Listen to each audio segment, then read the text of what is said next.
మరి ఈ ముఖ్యమంత్రి గారు ఢిల్లీకి వెళ్తున్నటువంటి సందర్భంలో వారు నేను ఇంకొక డిమాండ్ చేస్తూ ఉన్నా, మీరు ఇన్నిసార్లు ఢిల్లీకి వచ్చిర్రు కానీ ఎప్పుడు కూడా నరేంద్ర మోడీ గారిని మీరు బీసీ బిల్లు గురించి అడగలేదు.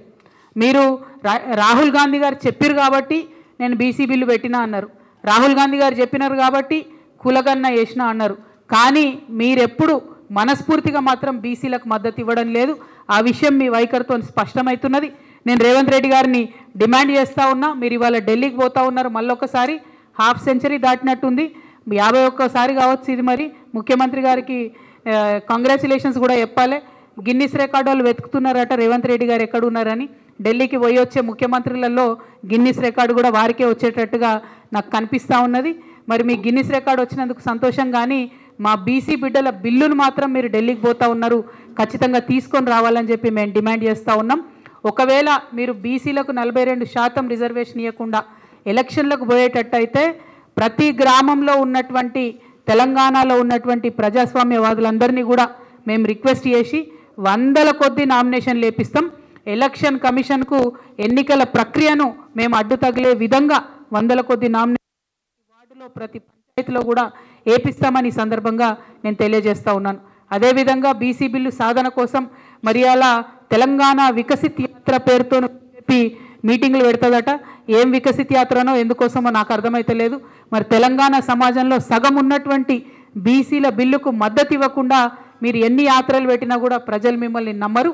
కాబట్టి దయచేసి బీజేపీ నాయకత్వాన్ని నేను రిక్వెస్ట్ చేస్తూ ఉన్నాను, ఇవాళ బాల్ మీ కోర్టులో ఉన్నది, మీరు నిర్ణయం తీసుకుంటే 42% రిజర్వేషన్ అమలవుతుంది. ఒకవేళ ఇప్పుడు రిక్వెస్ట్ చేస్తున్నాం కానీ ఆ రిక్వెస్ట్లు మీరు వినకపోతే 17వ తారీఖు జూలై 17వ తారీఖు మాత్రం తెలంగాణ మొత్తం కూడా రైల్వే నెట్వర్క్ స్తంభించే విధంగా రైల్ రోకో చేస్తాం. మేము రైళ్లలో ప్రయాణించే వారందరికీ కూడా రిక్వెస్ట్ చేస్తున్నాం, జూలై 16, 17, 18 మీరు కనుక ప్రయాణాలు పెట్టుకుంటే వాటిని వాయిదా వేసుకోండి.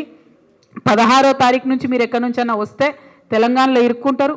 మరి 18వ తారీఖు నాడు మీరు ఎక్కడన్నా చేరుకోవాలనుకుంటే కూడా మీకు ఇబ్బంది అవుతుంది. కాబట్టి జూలై 16, 17, 18వ తారీఖు నాడు మాత్రం రైల్వే నెట్వర్క్ అంతా స్తంభిస్తుంది తెలంగాణలో. సో మీరు ఖచ్చితంగా ప్రయాణం వాయిదా వేసుకోవాలని కోరుతున్నాను. People who want to travel through or from Telangana on 16th, 17th, 18th of July through railway network, I request all of you to please kindly postpone your travel plans because Telangana OBC bill is pending at the union government level at Honorable Rashtrapati ji. We are demanding that the BC bill be cleared as soon as possible. To meet that demand, to put pressure on the union government, we are holding a rail roko in Telangana on 17th July. That will inconvenience your travels. So people traveling from and through Telangana in July 16th, 17th, 18th, I sincerely request all of you to postpone your travel plans. So మళ్ళొక్కసారి ముఖ్యమంత్రి గారికి half century దాటి ఢిల్లీకి ప్రయాణిస్తున్నందుకు congratulations చెప్తూ BC bill పట్టుకొని ఢిల్లీ నుంచి రావాలి.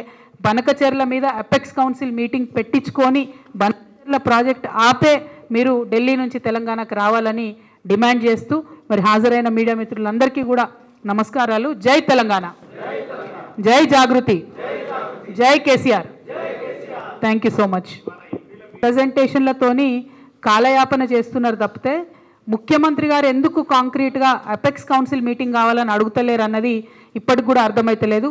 PFR అంటే ప్రీ ఫీజిబిలిటీ రిపోర్ట్ ఆల్రెడీ కేంద్రం యాక్సెప్ట్ చేసింది, అంటే ఇది డీమ్డ్ టు బి అప్రూవల్ అన్నట్టు. దీని తర్వాత డిపిఆర్ఏ ఇచ్చేది ఉంటుంది. డిపిఆర్ ఇస్తే నిధులు కూడా అలొకేట్ అవుతాయి.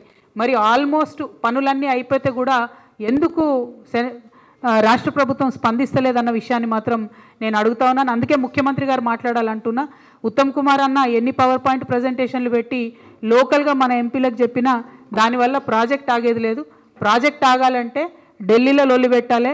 ఇది ఢిల్లీలో లొల్లి పెట్టేటటువంటి టైము, కాబట్టి అక్కడికి పోయి యుద్ధం చేయాలని చెప్పి నేను రేవంత్ రెడ్డి గారిని డిమాండ్ చేస్తూ ఉన్నాను. ఆపరేషన్ కగార్ ఆపాలని చెప్పి నేను ప్రత్యేకించి ఇదివరకే రిక్వెస్ట్ చేయడం జరిగిందండి. మేము ప్రజాస్వామ్యవాదులుగా ఖచ్చితంగా ఆపరేషన్ కగార్ అనేటటువంటిది ఆగాలే. పోతున్నటువంటి ప్రాణాలు కరెక్ట్ కాదు.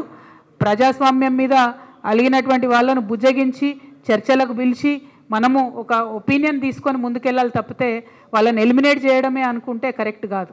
అయితే మేము తలపెట్టినటువంటి ఈ రైల్ రోకోకి పెద్ద ఎత్తున అన్ని కుల సంఘాల నుంచి అందరూ బీసీ బిడ్డల నుంచి కూడా మద్దతు లభిస్తూ ఉంది. ఇప్పుడు భారతీయ ఒడ్డెర సంఘం నుంచి రాష్ట్ర నాయకులు మారన్న గారు మద్దతుగా వచ్చినారు, వారికి ఉద్యమాభివందనాలు తెలియజేస్తున్నాను. అట్లానే తెలంగాణ నాయి బ్రాహ్మణ సేవా సంఘం నుంచి రాచమల్ల బాలకృష్ణ గారు వచ్చినారు. ఇవాళ పొద్దంతా కూడా ప్రతి సంఘం కూడా వస్తామని ఫోన్ చేస్తూ ఉన్నారు. ఇవాళ కొంతమందికి, రేపు కొంతమందికి, ఎల్లుండి కొంతమందికి సమయం ఇచ్చినాము. తెలంగాణ వ్యాప్తంగా అన్ని జిల్లాల నుంచి